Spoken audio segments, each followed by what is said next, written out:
एक तरफ भारत के साथ चीन के रिश्ते सुधर रहे हैं, लेकिन दूसरी तरफ चीन की चालबाजियां कम होने का नाम नहीं ले रही हैं।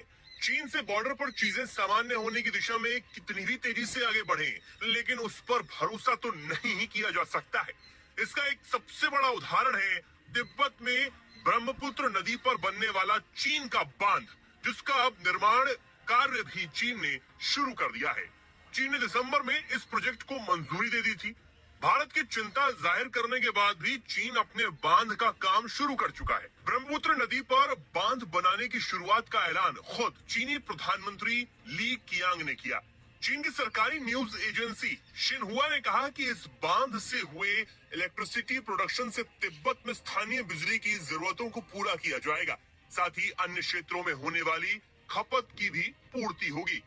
चीन ने इसे कार्बन तटस्थता लक्ष्यों और तिब्बत क्षेत्र में विकास लक्ष्यों की यात्रा में बेहद मददगार बताया है।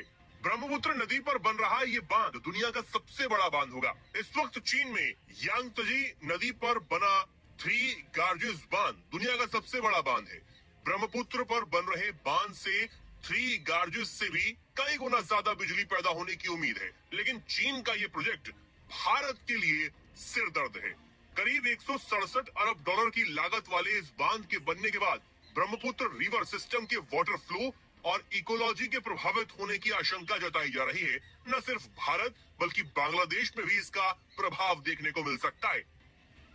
इस डैम को लेकर के तो हमें बहुत बड़ा कंसर्न है। ये जो डैम बन रहा है, जो रिवर यारलांग सांपो कहते हैं, ये ब्रह्मपुत्रा है, जिसको हम भारत में ब्रह्मपुत्रा कहते हैं, तिब्बत में वो नाम है उसका।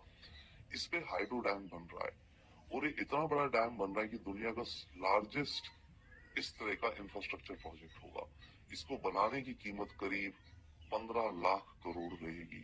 इससे जो बिजली जनरेट होगी वो 300 मिलियन किलोवाट आवर्स, करीब 3 लाख गीगावाट, बहुत बड़ी होती है। अब ये बांध भारत चीन के रिश्तों पर सीधा असर डाल सकता है। ये बांध चीन और भारत के बीच तनाव का कारण भी बन सकता है, क्योंकि ब्रह्मपुत्र नदी तिब्बत में कैलाश पर्वत के पास एंगसी ग्लेशियर से निकलती है और इसे चीन में यारलुंग के नाम से जाना जाता है। ये नदी तिब्बत से 3000 किलोमीटर की दूरी तक प्रवाहित होते अरुणाचल प्रदेश, आसाम होते हुए बांग्लादेश में प्रवेश करती है। बांग्लादेश में इसे जमुना के नाम से जाना जाता है। इसके बाद ब्रह्मपुत्र गंगा नदी में मिल जाती है।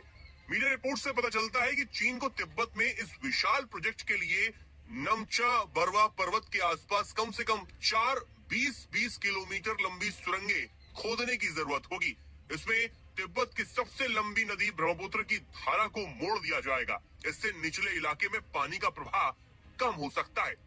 अब चीन की चालबाजियों को नजरअंदाज न करें तो ये पता चलता है कि चीन ब्रह्मपुत्र नदी के पानी को भारत के खिलाफ हथियार की तरह भी इस्तेमाल कर सकता है। इससे अरुणाचल प्रदेश और असम के निचले इलाकों में बाढ़ आ सकती है और हालात बेहद ज्यादा बिगड़ सकते हैं। हालांकि चीन का दावा है कि निचले इलाकों पर इसका कोई प्रतिकूल प्रभाव नहीं पड़ेगा। इस बांध में 5 जल विद्युत स्टेशन बनाए जाएंगे, लेकिन जब भारत सरकार इस पर चिंता जाहिर कर चुकी है तो इससे समझने वाली बात यह है कि ये एक खतरा ही है।